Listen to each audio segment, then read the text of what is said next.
ନାରାୟଣ ନାରାୟଣ ନାରାୟଣ। ପରିବେଶ ଏତେ ଦୂଷିତ, ଜଳବାୟୁ ଏତେ ବିଷାକ୍ତ, ଏ ମଣିଷ ଏତେ ଅବିବେକୀ, ଏତେ ଉଦ୍ଧତ ହୋଇପାରେ? ମଣିଷ ହିଁ ଏ ସୃଷ୍ଟିର ବିନାଶର କାରଣ ହେବାକୁ ଯାଉଛି। हे गोलक बिहारी भगवान विष्णु, तुम ही मनुष्य को सद्बुद्धि दियो प्रभु। जय मथुरा नरेश महाराज कंस को साक्षात कर नारायण नारायण नारायण।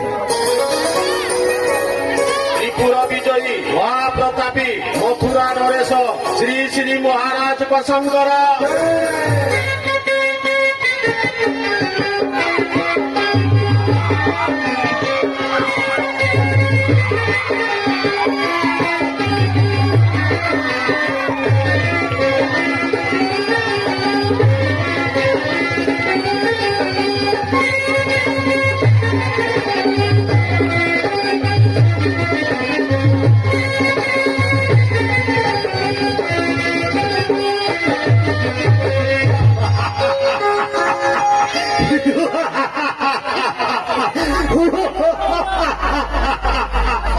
ମହାମନ୍ତ୍ରୀ, ଏ ହେଉଛି ପୂର୍ଣ୍ଣ ଉତ୍କଳ ଭୂମି, ଯାହାକି ଆମ ମଥୁରା ନଗରୀର ଏକ ଅଂଶ ବିଶେଷ ଅଟେ।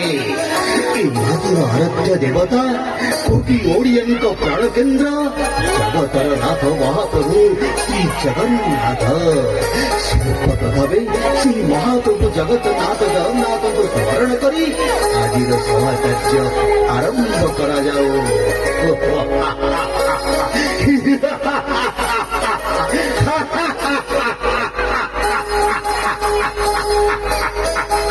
जगतरनाथ महाप्रभु स्वामी श्री जगन्नाथंगर, जगतरनाथ महाप्रभु स्वामी श्री जगन्नाथंगर, जगतरनाथ महाप्रभु स्वामी श्री जगन्नाथंगर। महामंत्री राज्य सब कुशल तो पूर्णिमा हजूर, जदि ए अधमକୁ ଅନୁମତି ମିଳିବ ତେବେ ମୁଁ ମଥୁରା ନଗରୀର ଖବର ପଠନ କରିବି।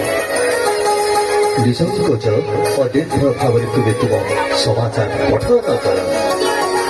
ମହାରାଜ, ଶିକ୍ଷାର ଅଗ୍ରଗତି, ଚିକିତ୍ସାର ପ୍ରଗତି ଏବଂ ଚାଷର ବିକାଶ, ଆଜି ଚାଷୀ କୂଳରେ ଆନନ୍ଦ ହିଁ ଆନନ୍ଦ।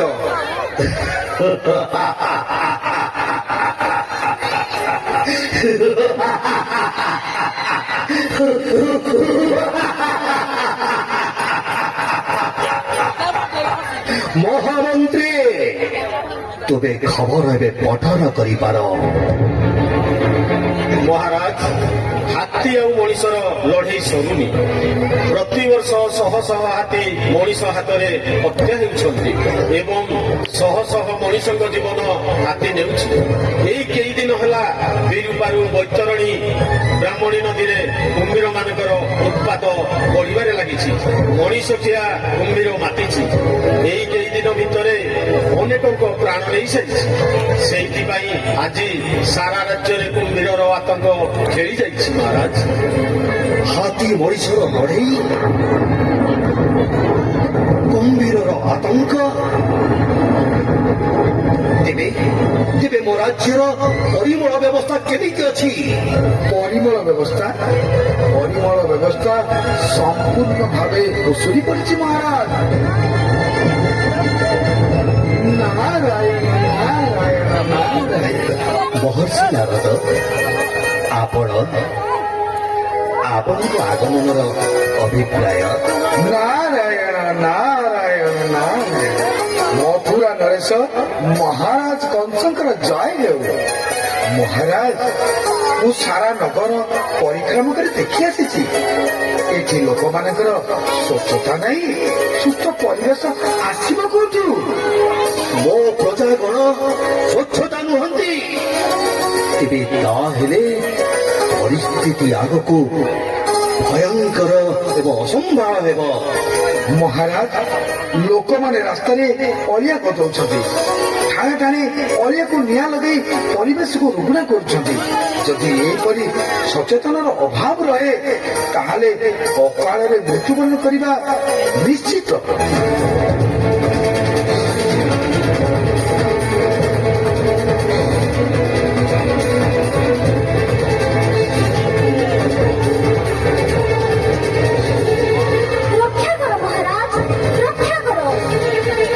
କିଏ ତୁମେ ମାତ? ତୁମର କଣ ହୋଇଛି? ମହାରାଜ, ମୋର ଏକଇର ବଡ଼ା ବିଶିକେଶନ ଗୋଟିଏ ବୋଲି ପୁତ୍ର ପ୍ରାଣ ହରାଇଛି। ପ୍ରାଣ ହରାଇଛି?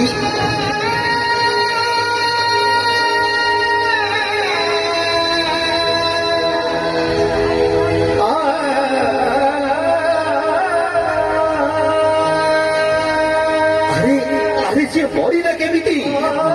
ମୁଁ ତ ଯମକୁ ବନ୍ଦିଶାଳାରେ ବନ୍ଦୀ କରିଛି। କଣ ହୋଇଥିଲା ମତେ? ମହାରାଜ, ମହାରାଜ, ମୋ ପୁତ୍ରର ଡେଙ୍ଗୁ ଜ୍ୱର ହୋଇଥିଲା।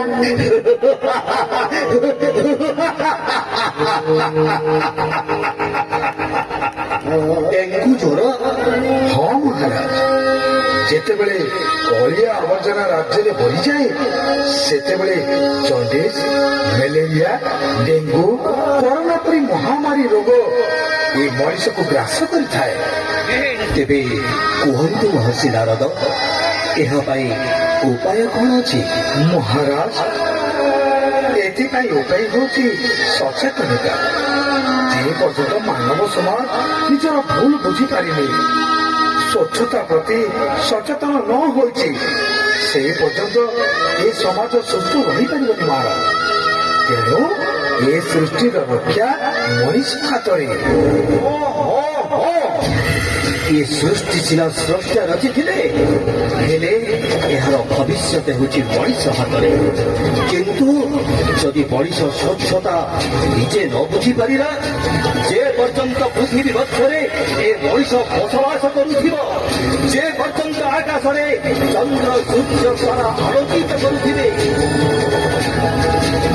ସେ ପର୍ଯ୍ୟନ୍ତ ଏ ମାନବ ସମାଜ ପାଇଁ ସ୍ୱଚ୍ଛତା ଓ ପରିଷ୍କାର ପରିଚ୍ଛନ୍ନତା ନିହାତି ଜରୁରୀ ଅଟେ।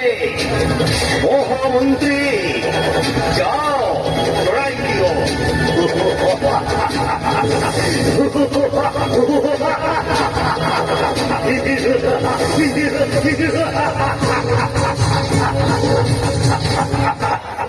ନାରାୟଣ ନାରାୟଣ ନାରାୟଣ। ହେ ଗୋଲକ ବିହାରୀ ଭଗବାନ ବିଷ୍ଣୁ, ଏ ମଣିଷ ସମାଜକୁ ସଦ୍ବୁଦ୍ଧି ଦିଅନ୍ତୁ ଭଗବାନ, ସଦ୍ବୁଦ୍ଧି ଦିଅନ୍ତୁ। ସଦ୍ବୁଦ୍ଧି? ଏ ମଣିଷକୁ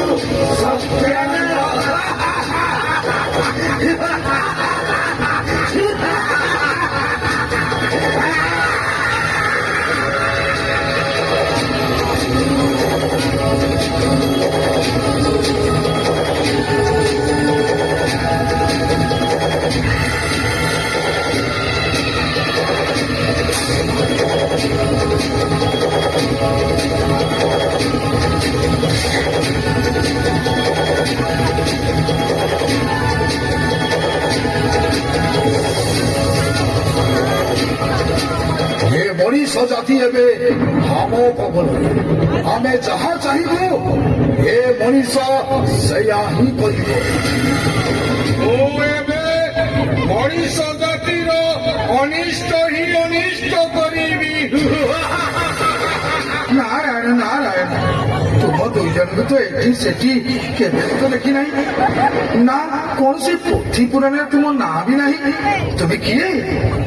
ତୁମ ଦୁଇ ଜଣଙ୍କ ନାଁ କଣ? ଓ ହଉଛି ଅଲିଥେନ ରାକ୍ଷାସ। ସମଗ୍ର ପୃଥିବୀକୁ କରିବି ଧ୍ୱଂସ। ମୁଁ ହଉଛି ଅଳିଆ ରାକ୍ଷସ। ଏ ମଣିଷ ସମାଜକୁ କରିବି ବିନାଶ। ନାରାୟଣ ନାରାୟଣ ନାରାୟଣ। ଆରେ ସ୍ୱର୍ଗ ମର୍ତ୍ତ୍ୟ ପାତାଳରେ ତମ ରୂପ ଧରି କେହି ନାହାନ୍ତି। ତୁମକୁ ସୃଷ୍ଟି କରିଛି କିଏ? ଆମରି ସ୍ରଷ୍ଟା ଏ ମଣିଷ ସମାଜ।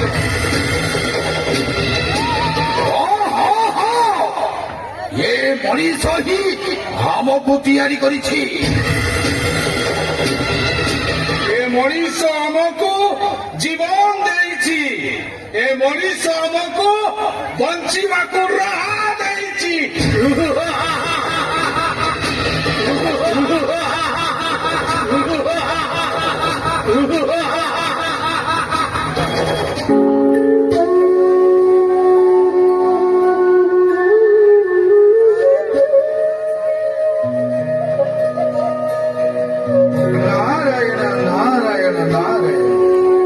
ମଣିଷ ପରିସ୍ଥିତି ଏବେ ହେଲା ସମ୍ଭଳ ନିଜ ପାଇଁ ନିଜେ ହରିଲ କାଳ ନାରାୟଣ ନାରାୟଣ ନାରାୟଣ।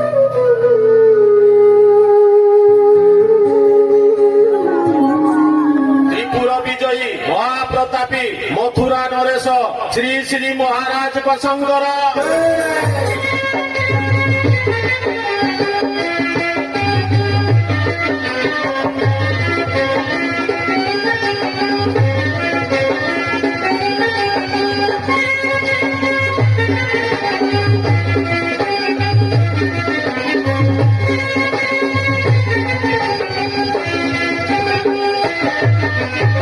ମହାମନ୍ତ୍ରୀ ଆମ ରାଜ୍ୟର ପ୍ରଜାଗଣ ସ୍ୱଚ୍ଛତା ଦିଗରେ ସଚେତନତା ବଢୁଛି କି ନାହିଁ?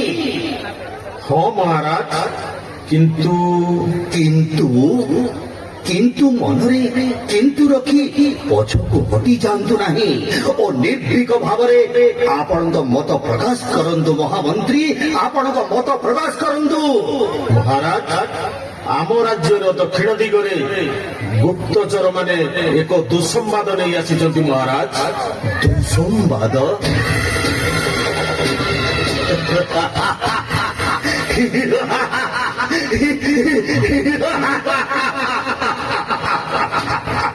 କଣ ହେଇଛି କୁହନ୍ତୁ ମହାମନ୍ତ୍ରୀ। ମୁଁ ହେଉଛି ମହାପ୍ରତାପୀ ତ୍ରିପୁର ବିଜୟୀ ମଥୁରା ନରେଶ ମହାରାଜ କଂସ। ଏଠି ମୋ ଇଚ୍ଛାରେ ଚନ୍ଦ୍ର ସୂର୍ଯ୍ୟ ଯାତାୟାତ ହୁଅନ୍ତି। ମୋର ବିନା ନିର୍ଦ୍ଦେଶରେ ଗଛରେ ପତ୍ରଟିଏ ବି ମଧ୍ୟ ହଲେ ନାହିଁ। ଇତି ସାମାନ୍ୟ କଥାରେ ତୁମେ ଗର୍ବିତ ଏବଂ ବିଚଳିତ ହେଉଛ।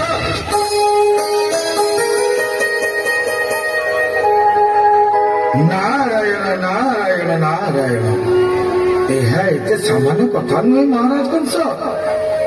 ରାଜ୍ୟର ପରିମଳ ବ୍ୟବସ୍ଥା ସମ୍ପୂର୍ଣ୍ଣ ଭାବେ ବିଗିଡ଼ି ଯାଇଛି, ଯାହା ଦ୍ୱାରା ସବୁ ଅଚିହ୍ନା ଅଜଣା ରୋଗରେ ଆମ ରାଜ୍ୟର ଲୋକମାନେ ପୀଡ଼ିତ ହେଉଛନ୍ତି। ଯୁବ ବୟସରେ ବୃଦ୍ଧ ପରି ମନେ ହେଉଛନ୍ତି। ବେଳ ଥାଉ ଥାଉ ସାବଧାନ ନହେଲେ ପରିସ୍ଥିତି ଭୟଙ୍କର ହେବାର ଆଶଙ୍କା ରହିଛି ମହାରାଜ। ମହାମନ୍ତ୍ରୀ, ମହାରାଜ ମଣିମା, ମହାମନ୍ତ୍ରୀ, ଯେଉଁ ରାଜ୍ୟର ପ୍ରଜାଗଣ ସ୍ୱଚ୍ଛ ନୁହନ୍ତି, ସୁସ୍ଥ ନୁହନ୍ତି ଏବଂ ସୁରକ୍ଷିତ ବି ନୁହନ୍ତି, ସେହି ରାଜ୍ୟର ରାଜା ପାଇଁ ଏହା ହେଉଛି ଏକ ଦୁର୍ଭାଗ୍ୟ। ମହର୍ଷି ନାରଦ ଏବେ ଏହି ଓଡ଼ିଆ ରାକ୍ଷସ ଏବଂ ପଲିଥିନ୍ ରାକ୍ଷସଙ୍କ କବଳରୁ ଏହି ମଣିଷ ସମାଜକୁ କିପରି ରକ୍ଷା କରାଯାଇ ପାରିବ ତାର ଉପାୟ ବତେଇ ଦିଅନ୍ତୁ।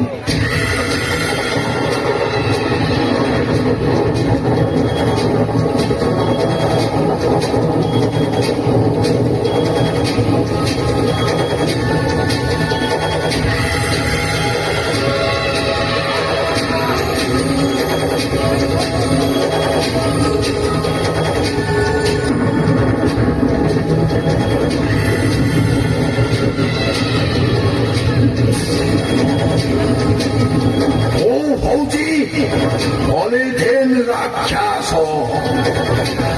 ସମଗ୍ର ପୃଥିବୀକୁ କରିବି ଧ୍ୱଂସ।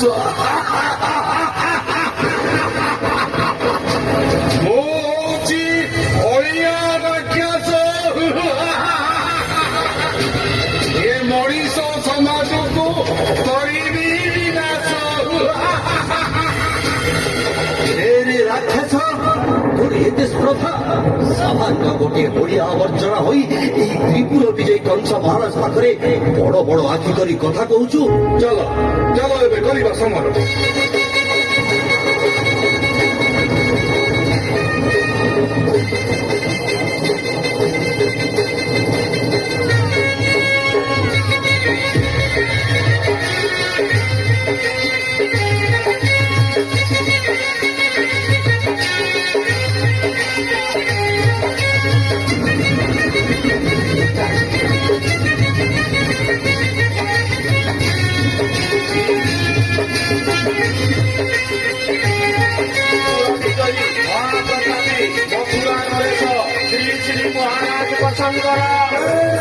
ମହାରାଜ ପ୍ରସଙ୍ଗର ମହାମନ୍ତ୍ରୀ, ଏହି ରାକ୍ଷସ ଦ୍ୱୟଙ୍କୁ ବନ୍ଦୀ କରି ସମଗ୍ର ନଗର ପରିକ୍ରମା କର।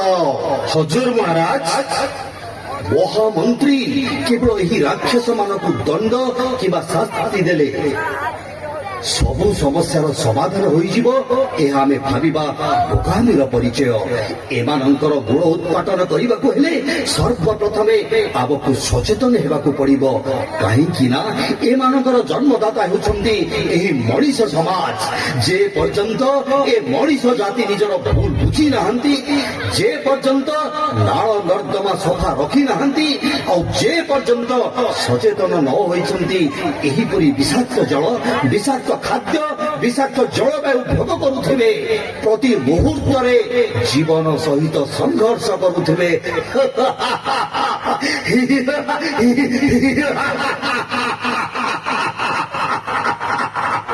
রক্ষা করো মহারাজ, রক্ষা করো।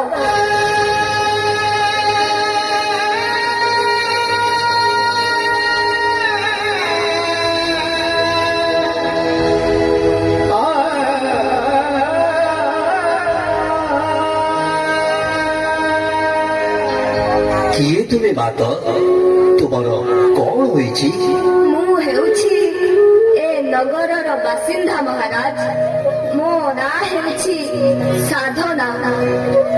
ଏହି ଦୂଷିତ ଜଳବାୟୁ, ଦୂଷିତ ପରିବେଶ ହିଁ ମୋ ସବୁ ସୁଖ ଶାନ୍ତି ଛଡ଼େଇ ନେଇଛି ମହାରାଜ, ଛଡ଼େଇ ନେଇଛି। ମୋ ମା, ମୋ ବାପା, ମୋ ସନ୍ତାନ, ଏମିତିକି ମଥାର ସିନ୍ଦୁର, ମୁଁ ଆଜି ଅନାଥାନୀ ମହାରାଜ, ଅନାଥାନୀ। ବସ୍, ବନ୍ଦ କର ବାତେ। ତୁମର ଏଇ କରୁଣ କାହାଣୀ ମୋର ଧୈର୍ଯ୍ୟ ବିଚ୍ୟୁତ କରୁଛି। ମହାମନ୍ତ୍ରୀ, ଯାଅ ଜଣାଇ ଦିଅ, ଘର ଅଗଣାରେ ଅଳିଆ ଇଆଡେ ସିଆଡେ ନ ପକାଇ ସଫେଇ ଗାଡିରେ ଅଳିଆ ଢାଳିବେ। ମହାମନ୍ତ୍ରୀ, ଯାଅ ସମଗ୍ର ନଗରବାସୀଙ୍କୁ ହୃଦୟର ଜାଗରଣ ସୃଷ୍ଟି କର। ସମସ୍ତେ ସଚେତନ ହୁଅନ୍ତୁ। ଏହା ସରକାରଙ୍କର ମାର୍ଗଦର୍ଶିକା ଅଟେ। ଯେଉଁ ବ୍ୟକ୍ତି ଅମାନ୍ୟ କରିବେ ତାଙ୍କୁ କଠୋର ଦଣ୍ଡରେ ଦଣ୍ଡିତ ହେବାକୁ ପଡିବ।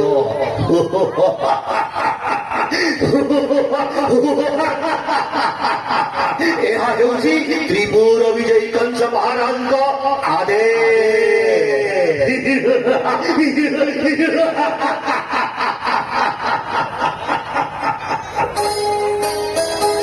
ଆମେ ସଭିଏ ଦେଶର ଜଣେ ଜଣେ ସଚେତନ ନାଗରିକ ଅଟୁ। ଆମ୍ଭେମାନେ ସ୍ୱଚ୍ଛର ମୂଲ୍ୟ ବୁଝିଥାଉ। ଆମ୍ଭେମାନେ ପ୍ଲାଷ୍ଟିକ ଗ୍ଲାସ ବର୍ଜ୍ୟବସ୍ତୁ ବ୍ୟବହାର କରିବୁ ନାହିଁ। ଆମ୍ଭେମାନେ ବାଟ ଘାଟ ଅପରିଷ୍କାର କରିବୁ ନାହିଁ। ଆମ୍ଭେମାନେ ନାଳ ନର୍ଦ୍ଦମା ଅଳିଆ ଆବର୍ଜନା ପରିଚ୍ଛନ୍ନତା ରଖିବୁ। ଆମ୍ଭେମାନେ ସରକାରଙ୍କର ମାର୍ଗଦର୍ଶିକା ପାଳନ କରୁଥିବୁ। ଆମ୍ଭେମାନେ ସହରକୁ ସ୍ୱଚ୍ଛ ଓ ସୁସ୍ଥ ରଖିବା ଆମ ସଠିକ ଦାୟିତ୍ୱ। ଆମ୍ଭେମାନେ ସ୍ୱଚ୍ଛତା କାର୍ଯ୍ୟକ୍ରମ ପାଳନ କରୁଥିବୁ। ସମସ୍ତେ ସଚେତନ ହୁଅନ୍ତୁ, ସ୍ୱଚ୍ଛ ଏବଂ ସୁସ୍ଥ ରୁହନ୍ତୁ। ଏହା ହେଉଛି କଂସ ମହାରାଜଙ୍କ ଆଦେଶ।